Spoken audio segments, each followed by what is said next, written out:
This guy is arguing HOVR's patent, only their patent, not the fact that they're gonna make planes, sell those planes, do a bunch of other stuff that we're not even gonna discuss about. You can check out my other videos. I have made multiple videos on HOVR already. Only their patent could be worth $100 to $300 a share, when right now we're sitting at $1.50. That is crazy to think about. Why is that a possibility? Well, we're going to dive into it. Actually, I'm going to be diving into a lot of things here. Really, it comes down to this: why vertical lift matters so much, and if they are the right solution to it. If they are, other people are going to patent their solution. I mean, use their solution because it's patented, and they're going to have to pay royalties on that. And his math adds up to about that price. Obviously, that's a big range, but it doesn't matter. $100, $300, $50, $1,000. We're at $1.50, so that's crazy to even conceive right now. And that's only the patent. Like, we haven't even spoken about other things that I went over in past videos. So I'm not going to repeat myself. I want to go over things that you're not going to hear anywhere else, actually. Even once HOVR becomes big and this patent's used, you're probably not going to, the news, CNBC or anywhere you're hearing, Bloomberg, they're not going to be talking about what I'm going to be discussing today. So stay tuned. We actually have a lot to go over.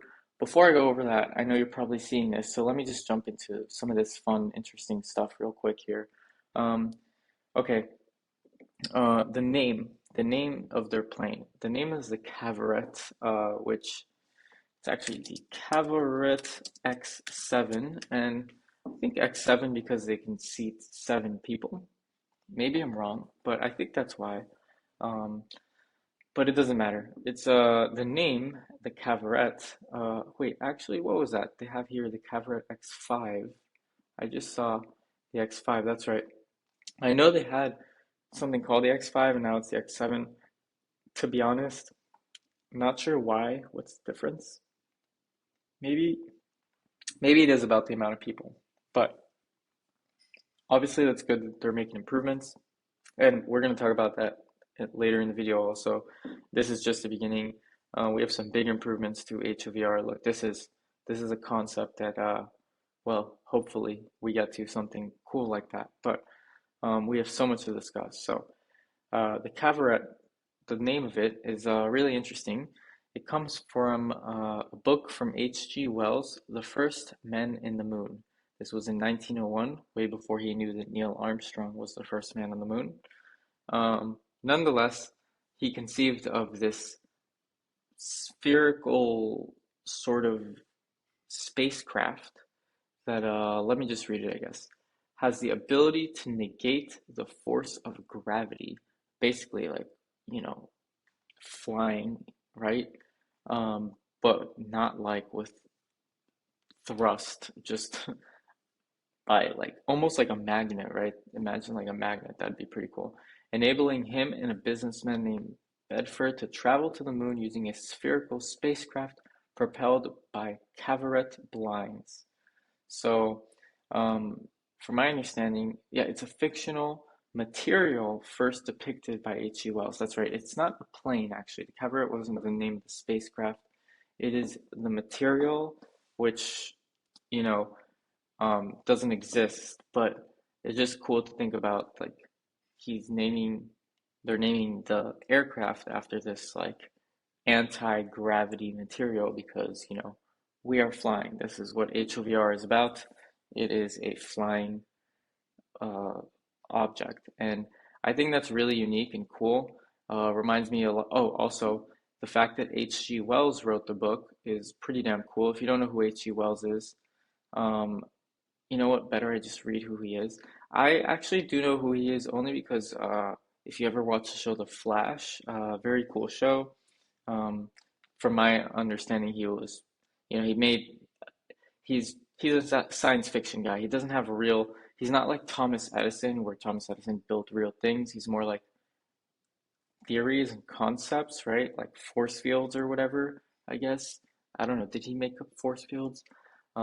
Things that don't exist that would be cool. So I guess just like this anti-gravity thing. Um, so I guess from a uh, for like Nikola Tesla built real world stuff where H.G. Wells, I guess, built theoretical stuff. So I guess that isn't the most bullish thing. Like, oh, we're really building concepts and not real world practical things. But obviously, Hover isn't building an anti-gravity aircraft. We're building a hybrid eVTOL, and just the fact that they named it after him is pretty cool and bullish. Just like Tesla's named after Tesla, but not so good like Nikola after Nikola, and Nikola failed. So you can take this both ways, but I do like the fact that they took time and effort to think of like a unique name that means something rather than just, I don't know, um, midnight. What does Archer's midnight aircraft mean? Really, I don't know actually, I really wonder where that name comes from. Um, yeah, what is that, right? So yeah, it's this anti-gravity substance from the book. So yeah, that's pretty cool. Let me get to here in a second. I actually like this part, but no active lawsuits. I just want to briefly talk about that. I was just actually curious and did like just research. If there is any lawsuits, that's not good for the company, but there isn't. So, that's just a good little bullish sign because I was going over in my last video on like just all sorts of green flags, and that's just another green flag I forgot to talk about. So I just wanted to mention that there is no active lawsuits. In April 2024, there was not a lawsuit, but there was a someone filed like not a precursor to a potential class action lawsuit. It looked like really all they wanted was to request like information on their statistics or their data or whatever to make sure their whatever they're claiming is accurate, and nothing came out of that. So I'm assuming whatever they're claiming is accurate, so that's good news. And that's over a year ago, and yeah, everything has like been pretty much dropped, and I haven't heard anything since, so that's good news. I do plan to ask the CEO about that if I do get in a conversation with him, so that'll be pretty cool. Which, by the way, if you're watching this and you're not subscribed, I would love to get in a conversation with the CEO of Hover and in general, team at Hover, as well as this guy we're going to talk about soon, Andrea Moschelin. Sorry if I pronounced it wrong. So it would help a lot if you like and subscribe this just to show some, the more numbers I have, the more validation and the more these people are willing to take me seriously and talk to me. So that'll be really cool. But before I get into him and what's going on with him, because that's super exciting with Hover's future actually. Let's just talk about why vertical lift matters so much and why this guy, if vertical lift matters so much, this guy could be really, really onto something. So let's talk about it. Okay, he shows me here two videos which I actually really like. Let's talk about firstly this one. This is the closest thing to an eVTOL that we currently have that's already operating, already certified, and been flying for decades. Actually, I believe it's the V-22 Osprey. It's honestly one of the coolest looking aircrafts I've ever seen. When I first seen this, it really blew my mind. Um, it's its propellers are going forward. You see that, and then it's also up top. So it's using the tilt rotor just like Joby and Archer, and it's had a fatal crash, where one of the planes, I don't remember where here the video shows, or it's in the other video, it doesn't matter, but one of these propellers completely get on fire, and as you can imagine, with only one propeller left, spinning to your death. And 8 people died.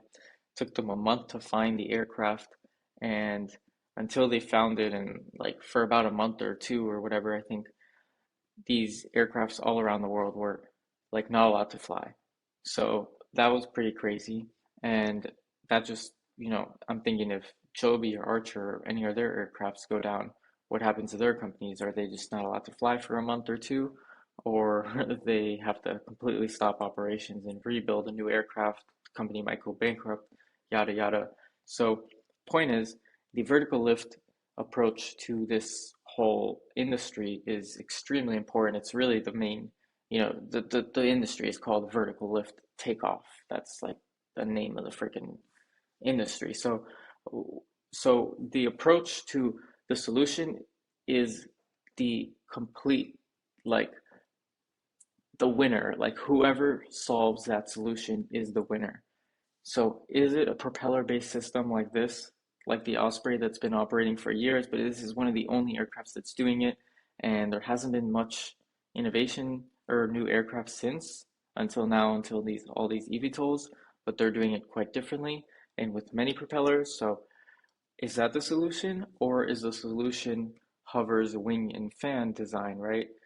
Um, is that the solution? And if this is the solution, the guy's point here is everyone will use this solution, but Hover has a patent on it, and Hover will take royalties on it, which he says will be about 3%. If it's less than that, if it's more than that, honestly, it doesn't matter to me. The numbers here, and you can look at this, I'll link this. Join the Reddit, by the way. Really great Reddit subforum. They just started posting like 30 days ago. Looks like a pretty active Reddit, so I'm not going to go over this and bore you with the numbers, but it doesn't matter what the numbers are. If this is the solution and people do use their patent, we're skyrocketing. $100, $300, $50, $1,000. I don't care. We're at $1.50 right now.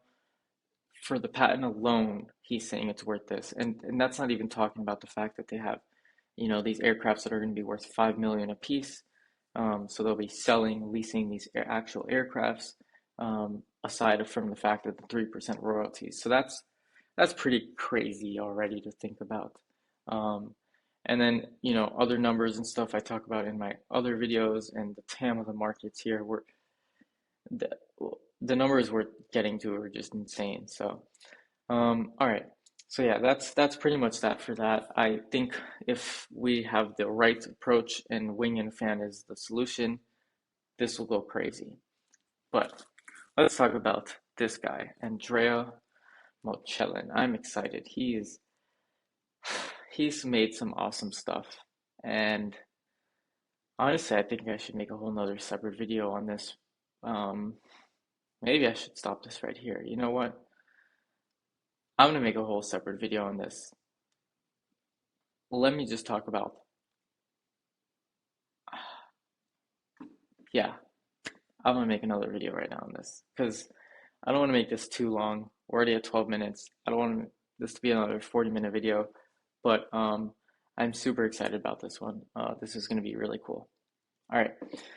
Anyways, if you're watching, I still think you learned something. I think really my takeaway here is who is the right solution is going to be the biggest winner.